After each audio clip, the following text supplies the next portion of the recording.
GL का previous year का question paper solve कर रहे हैं जिसका ये पार्ट 3 है। आज हम लोग क्वेश्चन नंबर 26 से लेकर क्वेश्चन नंबर 35 को वन बाय वन डिस्कस करेंगे और सारे ऑप्शंस को क्या करेंगे, वन बाय वन क्लियर करते जाएंगे। देखिए, आप लोग अगर पेपर को हम जो डिस्कस कर रहे हैं, अगर उनके सारे ऑप्शन को आप लोग देखते हो तो इसका बेनिफिट जो है कि आपको उससे रिलेटेड जितने भी क्वेश्चन बन सकते हैं वो सभी आपके क्लियर होते जाएंगे। तो इसलिए वीडियो को स्टार्टिंग से लेकर एंड तक आप लोग देखिए, और अगर आपको ये अच्छा लगे तो अपने फ्रेंड्स को, अपने जो भी कलीग्स हैं उनको शेयर करिए और सब्सक्राइब करिए। तो चलिए हम लोग स्टार्ट करते हैं आज अपना पार्ट 3। ये हम लोग का पार्ट 3 है। तो वन बाय वन हम लोग क्या करेंगे, एक एक क्वेश्चंस को डिस्कस करेंगे। तो देखिए, सबसे पहले आपकी कंप्यूटर स्क्रीन पे क्वेश्चन नंबर 26 है सामने, हम लोग इसको डिस्कस करेंगे। जो क्वेश्चन नंबर 26 है वो है क्या, विच of the following is a presentation graphics software. मतलब इनमें सॉफ्टवेयर के नाम दिए गए हैं, इसमें से कौन सा ऐसा सॉफ्टवेयर है जो कि प्रेजेंटेशन के काम आता है। देखिए, पहला आपका दिया गया है एमएस विंडोज। देखिए, एमएस विंडोज आपको पता है कि आप जो विंडोज होता है वो आपका ऑपरेटिंग सिस्टम होता है, वो आपका क्या करता है, कंप्यूटर को कंट्रोल करता है। जो नेक्स्ट है माइक्रोसॉफ्ट पावर पॉइंट। जी हाँ, यस, माइक्रोसॉफ्ट पावर पॉइंट का ही यूज़ करते हैं हम। आपने कोई भी पावर पॉइंट प्रेजेंटेशन देने के लिए किसी भी टॉपिक पर, किसी भी टीम में, किसी मीटिंग में हम लोग इसका यूज़ करते हैं। माइक्रोसॉफ्ट एक्सेल का जो वर्क होता है वो बेसिकली हम लोग कैलकुलेशन के लिए करते हैं, या हम लोग ऐसे कामों के लिए करते हैं जिसमें हमें टेबल की ज़रूरत होती है या स्प्रेडशीट की ज़रूरत होती है। ये स्प्रेडशीट की ज़रूरत जब होती है तब हम इसका यूज़ करते हैं। और एम एस वर्ड का जो बेसिकली काम होता है वो होता है डॉक्यूमेंटेशन के लिए। तो यहाँ पर आप देख सकते हैं कि जो आंसर आपका होगा वो माइक्रोसॉफ्ट पावर पॉइंट होगा। देखिए, answer B is given, so the Microsoft power point is the right answer. Next हम लोग का क्वेश्चन नंबर 27 है एम आई सी आर।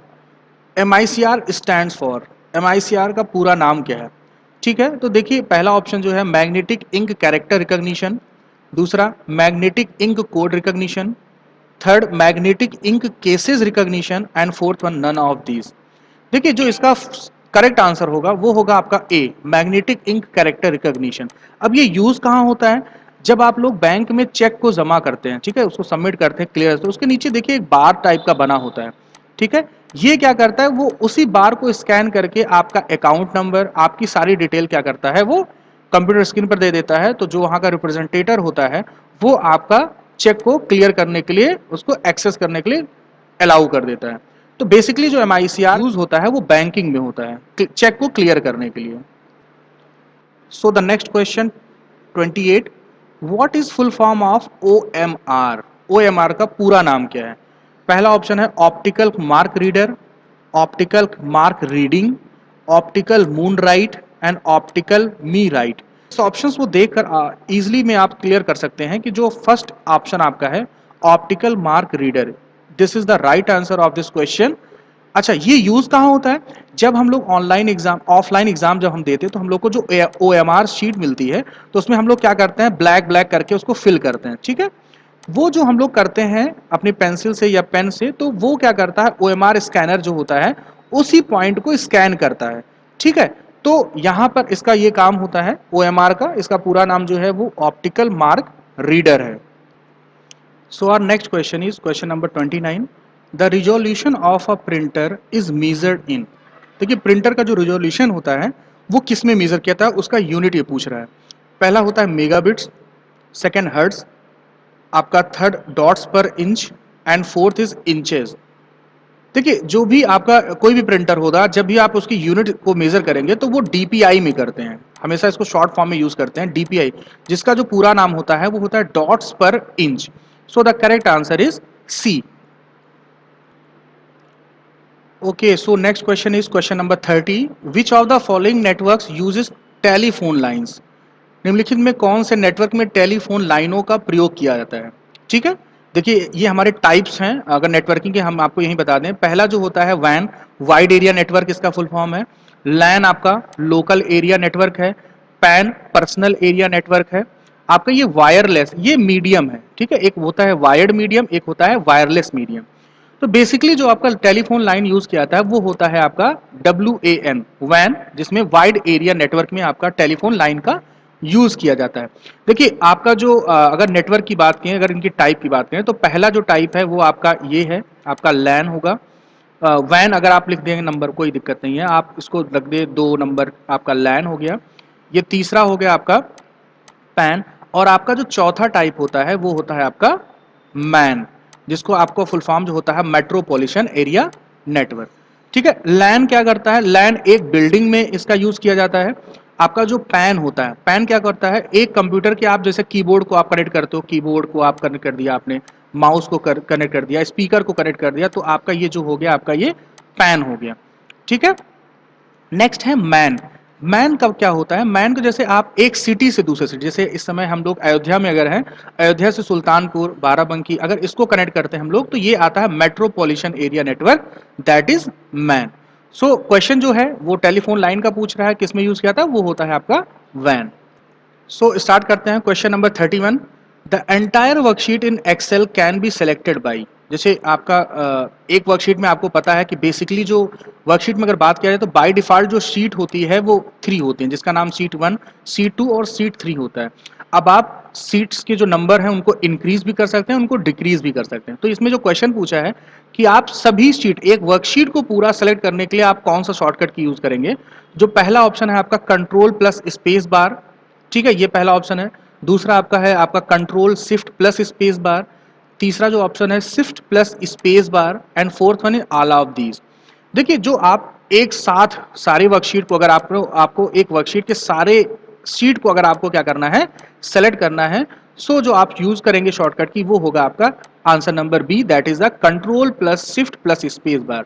आप एक साथ इन तीनों की को प्रेस करेंगे तो क्या होगा, आपका जो भी जितने भी शीट्स होंगे आपके एक वर्कशीट में, चाहे वो सीट 10 हो चाहे सीट 5 हो, वो सारे क्या करेंगे, एक बार में वो सेलेक्ट हो जाएंगे।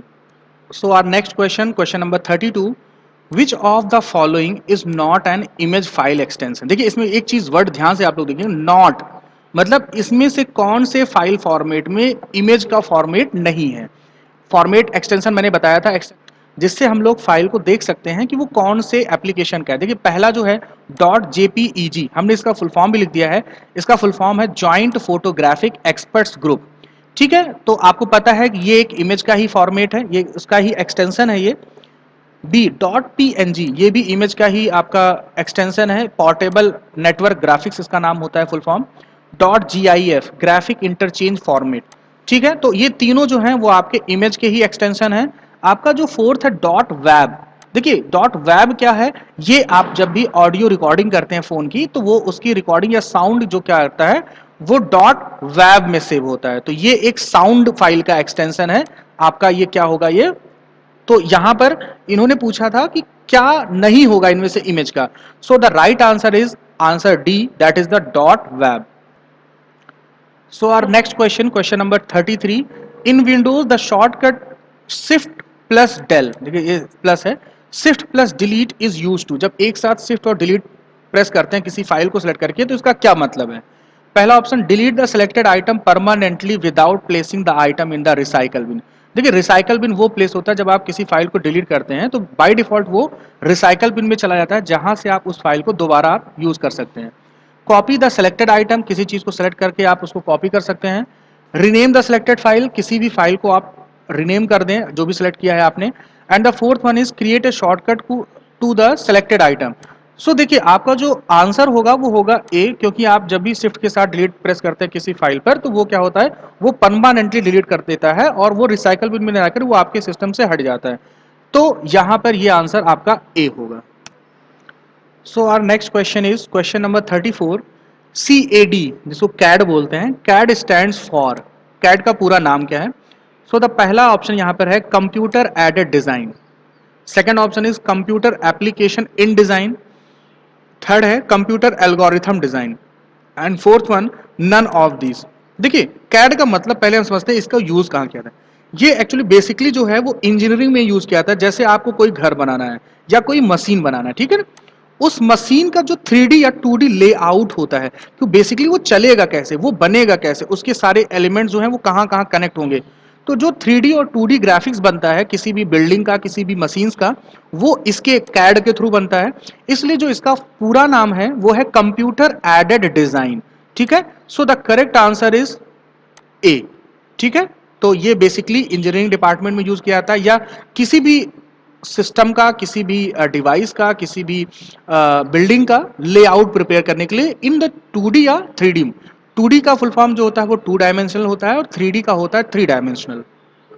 सो आज के पार्ट का लास्ट क्वेश्चन जो है question number 35, what are NEFT and RTGS.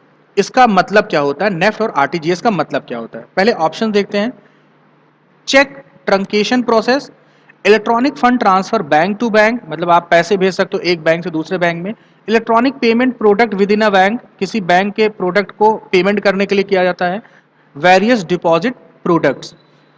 तो जो बेसिकली आपका नेफ्ट, आरटीजीएस, ये सब यूज किए जाते हैं जब हमें एक अकाउंट से दूसरे अकाउंट में बड़े अमाउंट में पैसा भेजना होता है। तो ये बहुत ही इजी मेथड होता है आरटीजीएस या एनईएफटी। ठीक है, अब हम इसका अगर फुल फॉर्म की बात करें नेफ्ट, सो जो नेफ्ट का पूरा नाम होगा वो होगा नेशनल इलेक्ट्रॉनिक फंड्स ट्रांसफर। ठीक है, और आपका जो आरटीजीएस का फुल फॉर्म होगा वो होगा रियल टाइम ग्रॉस सेटलमेंट। तो ये रहा आपका नेफ्ट और आरटीजीएस का फुल फॉर्म। इन दोनों का यूज जो होता है वो एक अकाउंट से दूसरे अकाउंट में बड़े अमाउंट को, पैसे को ट्रांसफर करने के लिए किया जाता है। सो आई होप आपको ये वीडियो क्लियर हुआ होगा। इनमें जितने भी क्वेश्चन है आप लोग एक बार उसको अच्छे से देख लीजिए, उनके सभी ऑप्शंस का यूज हमने बताया है। तो एक इसका जो बेनिफिट है वो एक क्वेश्चन से रिलेटेड जितने भी प्रोडक्ट हैं या जितने भी उसके ऑप्शन हैं उनका डेफिनेशन क्या होगा, वो यूज कहाँ किया जाता है, वो हम लोग इसमें पढ़े हैं। हम लोगों ने क्वेश्चन नंबर 35 तक कंप्लीट कर लिया। इसके आगे क्या कहते हैं हम लोग नेक्स्ट अपने पार्ट में कंप्लीट करेंगे। सो आज के लिए इतना ही। Thank you, god bless you.